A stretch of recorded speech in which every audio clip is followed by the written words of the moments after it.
اعوذ باللہ من الشیطان الرجیم، بسم اللہ الرحمن الرحیم۔ السلام علیکم 8 کلاس۔ آج ہم حضرت یوسف علیہ السلام کے تکلیف دہ دور کی اگلی ریڈنگ کریں گے۔ ہم یہاں سے شروع کریں گے۔ حضرت یوسف علیہ السلام کنویں میں تنہا تھے۔ ایک قافلے کا جنگل سے گزر ہوا۔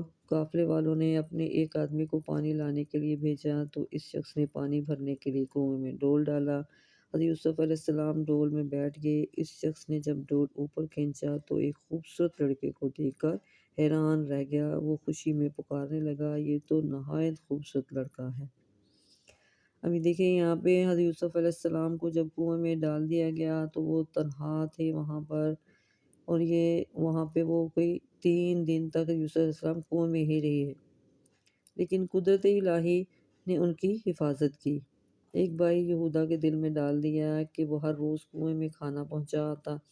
ویسے بھی سب بھائی ان کی خبر رکھتے تھے۔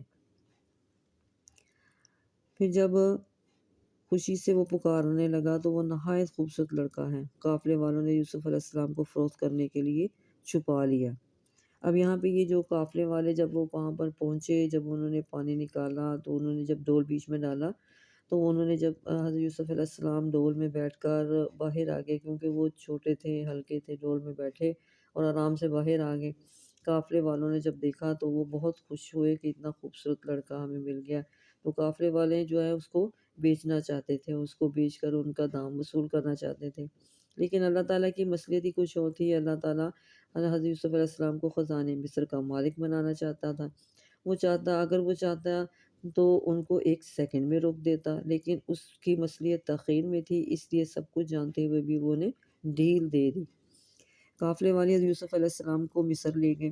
عزیز مصر حضرت یوسف علیہ السلام کو مہنگی قیمت میں خریدا۔ عزیز مصر نے اپنی بیوی زلیخا سے کہا کہ یوسف کو عزت و اکرام سے رکھو، شاید یہ ہمیں فائدہ پہنچائے یا ہم اسے اپنا بیٹا بنا لیں۔ بچوں اب یہاں پر یہ آپ کا 3rd شارٹ بک کا بھی بن رہا ہے کہ یوسف علیہ السلام کنویں میں تنہا تھے، یہاں سے لے کے مصر لے گئے، یہاں تک یہ آپ کا بک کا شارٹ بھی ہے۔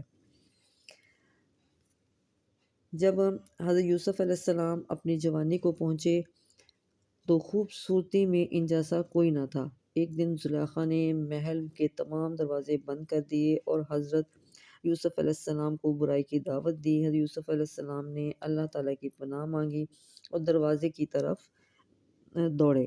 جب دونوں دروازے کے پاس پہنچے تو وہاں انہوں نے عزیز مصر کو کھڑا ہوا پایا۔ شوہر کو دیکھتے ہی زلیخا نے یوسف علیہ السلام پر برائی کا الزام لگایا۔ حضرت یوسف علیہ السلام نے فوراً انکار کیا اور فرمایا، یہ عورت مجھے برائی کی دعوت دے رہی تھی۔ عزیز مصر کے لیے فیصلہ کرنا مشکل ہو گیا۔ اب یہاں پر حضرت یوسف علیہ السلام جب ان کو برائی کی طرف بلا رہی تھی تو اس نے سارا الزام، زلیخا جو تھی وہ شوہر کو دیکھتے ہی معصوم بن گئی اور سارا الزام یوسف علیہ السلام پر لگا دیا۔ جب حضرت یوسف علیہ السلام نے دیکھا کہ سارا الزام مجھ پر ڈال رہی ہے تو یوسف علیہ السلام نے فوراً انکار کیا اور کہا کہ عورت مجھے برائی کی دعوت دے رہی تھی، اس لیے میں اس سے بچنے کے لیے دروازے کی طرف بھاگتا ہوا آیا ہوں۔ پھر عزیز مصر کے لیے فیصلہ کرنا مشکل ہو گیا۔ اس پر زلیخا کے گھر والوں میں سے ایک گواہ نے گواہی دی کہ یوسف علیہ السلام کی قمیص کو دیکھا جائے، اگر وہ سامنے سے پھٹی ہے تو زلیخا سچی ہے اور یوسف جھوٹے ہیں، اور اگر قمیص پیچھے سے پھٹی ہے تو زلیخا جھوٹی ہے، یوسف سچی ہے۔ جب ان کی قمیص کو دیکھا گیا تو وہ پیچھے سے پھٹی ہوئی تھی۔ اس پر عزیز مصر نے زلیخا کو ڈانٹا اور کہا کہ تم ہی گناہ گار ہو، لہٰذا اپنے گناہ کی معافی مانگو۔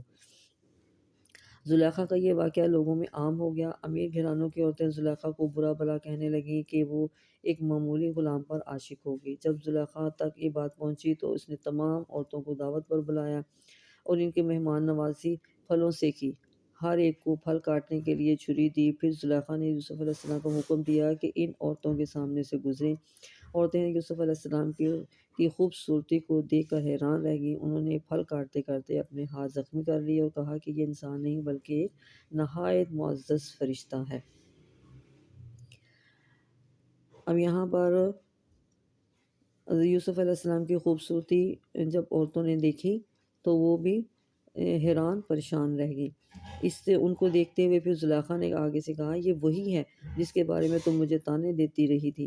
ساتھ ہی زلیخا نے یہ بھی کہا کہ اگر اس نے میری بات نہ مانی تو میں اسے جیل میں ڈلوا دوں گی۔ حضرت یوسف علیہ السلام نے اللہ تعالیٰ سے دعا کی کہ مجھے برائی کی بجائے قید میں رہنا زیادہ پسند ہے۔ عزیز مصر نے عورتوں کے حال دیکھ کر یہی طے کیا کہ یوسف علیہ السلام کو کچھ عرصے کے لیے جیل میں بھیج دیا جائے، یعنی کہ حضرت یوسف علیہ السلام کی پاک دامنی واضح ہو گئی تھی، لیکن پاک دامنی واضح ہو جانے کے باوجود بھی یوسف علیہ السلام کو جیل میں رکھنے کی مصلحت صرف یہ تھی کہ عزیز مصر جو تھا یوسف علیہ السلام کو اپنی بیوی سے دور رکھنا چاہتا تھا۔ اب یہاں پر آپ کا بک کا فور شارٹ بھی ہے، حضرت یوسف علیہ السلام سے لے کے جیل بھیج دیا جائے، یہاں تک آپ کا یہ بک شارٹ ہے آپ کا۔ حضرت یوسف علیہ السلام کے ساتھ دو نوجوان بھی جیل میں داخل کیے گئے، یہ دونوں مصر کے بادشاہ کے ملازم تھے۔ ان میں سے ایک بادشاہ کو شراب پلانے والا تھا اور دوسرا روٹی پکانے والا تھا۔ ان دونوں پر بادشاہ کو زہر دینے کا الزام تھا۔ بادشاہ کو شراب پلانے والے نے خواب دیکھا کہ بادشاہ کے لیے شراب بنا رہا ہے، جبکہ دوسرے نے خواب میں دیکھا کہ بادشاہ کے لیے روٹیاں پکا کر سر پر رکھے ہوئے ہیں اور پرندے اس کے سر پر سے نوچ کر کھا رہے ہیں۔ دونوں نے حضرت یوسف علیہ السلام کو اپنے خواب سنائے اور ان کی تعبیر پوچھی۔ اب یہاں پر اللہ تعالیٰ نے یوسف علیہ السلام کو علم کی تعبیر سے نوازا ہوا تھا، اس لیے وہ خواب کی تعبیر پر فوراً پہنچ گئے، اور انہوں نے حضرت یوسف علیہ السلام نے ان نوجوانوں کو تسلی دی کہ میں جلد تمہیں تمہارے خوابوں کی تعبیر بتاتا ہوں۔ اس موقع سے فائدہ اٹھاتے ہوئے حضرت یوسف علیہ السلام نے دونوں نوجوانوں کو توحید یعنی اللہ تعالیٰ کو ایک ماننے اور شرک سے بچنے کی دعوت دی۔ پھر حضرت یوسف علیہ السلام نے خوابوں کی تعبیر بتاتے ہوئے فرمایا کہ بادشاہ کو شراب پلانے والا آزاد کر دیا جائے